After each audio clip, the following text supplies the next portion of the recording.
assuming, I hope I'm not wrong here, assuming you were sent this script for Barbie with an offer, like the role was yours, what was it then like knowing you were probably gonna play it, to read through the script and see that monologue?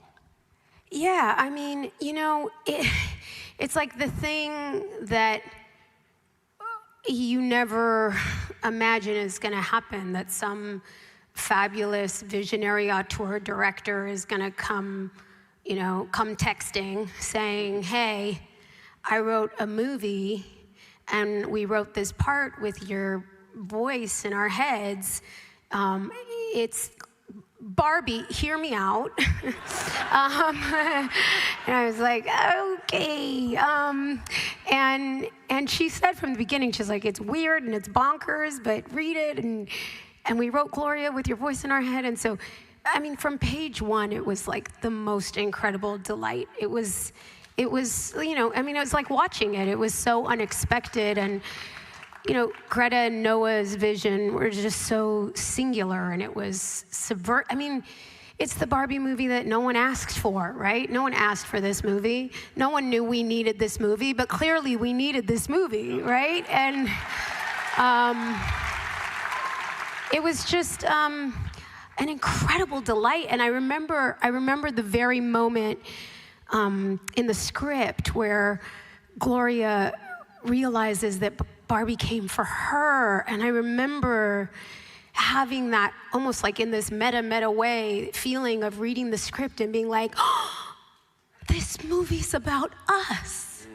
Like, this movie's for me. I just felt like as an adult grown woman, what an incredible Christmas gift to unwrap, that like a fun, fantastic, adventurous movie that centers joy is like about an adult grown human woman's perspective on the world. And that, it was such a surprise, and we don't get that often. So I think even aside from having been asked to be in it, I was just so kind of thrilled that this was the version of the Barbie movie that we were gonna get as a culture, Yes. What has it then been like for you to see this monologue expand beyond the film? Jane Fonda quoting it, Kevin Costner doing a fun bit at the Golden Globes where he's reciting it. It's taken on a life even bigger than the movie. What's that been like? I mean, I'm so glad I didn't F it up, Like I read the monologue and was like, and also Greta did something really mean, which was when she told me about the script, she said, there's a monologue. I call it Gloria's aria. And Meryl Streep said she would like to do a monologue like this. And I was like, that is the meanest thing you could have said to me.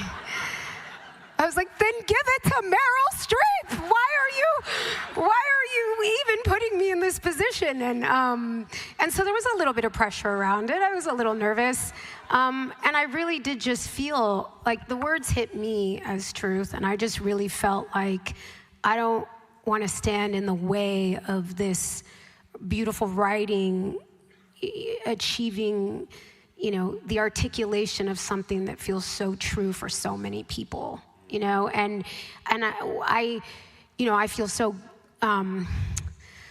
lucky that I got to be the actor to bring it through, and I feel truly happy that I didn't get in the way of it, and that possibly I was a part of why it works, but what I feel more than anything when I hear from men and women and people of all genders and ages and sizes and backgrounds and who resonate with it, even if it's not for them, but they hear those words and then it makes them think of their mothers, their sisters, their daughters, people that they love in a different way. Like what I feel is that it needed to be brought into the culture. And I feel so grateful that I got to be a part of doing that.